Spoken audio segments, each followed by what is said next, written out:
All right, Southern Minnesota farmer guy. If you don't follow me, I'm a corn and beans farmer in Southern Minnesota, and I teach idiots about farm moron life. I've been stuck in the grain cart for beans. So for beans, soybeans, like combining them, it's not as easy as you think.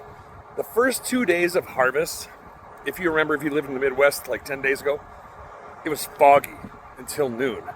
So you can't, if a farmer walks across his lawn to his tractor or whatever, and his shoes get wet, he's not combining anytime soon. Things are kind of weird.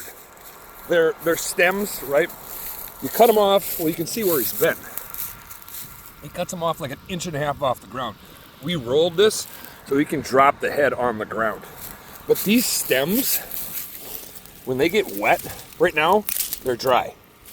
Dry as a bone, right? Let me just prop that up so he gets it. They're as dry as a bone. When we started, they were all wet. And it's like trying to combine bungee straps. It just doesn't work, right? So, you can tell by the dust, we are not wet anymore. So, in the morning, dew affects this. The sickle will just push. It won't cut. It just like rips the roots out of the ground and then the whole head plugs up in the morning. But at night, you got the same thing. That dust, this is like 5 in the afternoon. It's like 85 degrees. At night, when that dust goes away, you're done.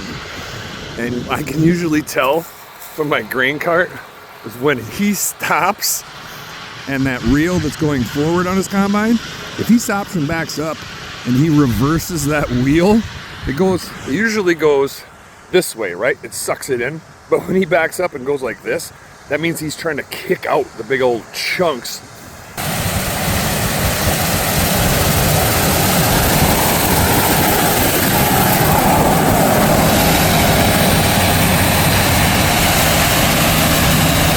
So tonight, with the 85-degree temperature and a 12-mile-an-hour wind, as soon as that wind goes down, the moisture comes up when we're done. 30 minutes ago, or an hour ago, it was 83 with the wind. And now it's an hour later, and we're going to be done within 30 minutes because it's just the slightest toughness in beans, it just doesn't work. So that was all trying to get fed through, and it just comes in clumps and plugs him up. And he's good, yeah. That was quite the big chunk you're trying to throw through there. I think it's so strange. An hour ago, the world was wonderful, and now it's not. Ground, the dampness comes up from the ground.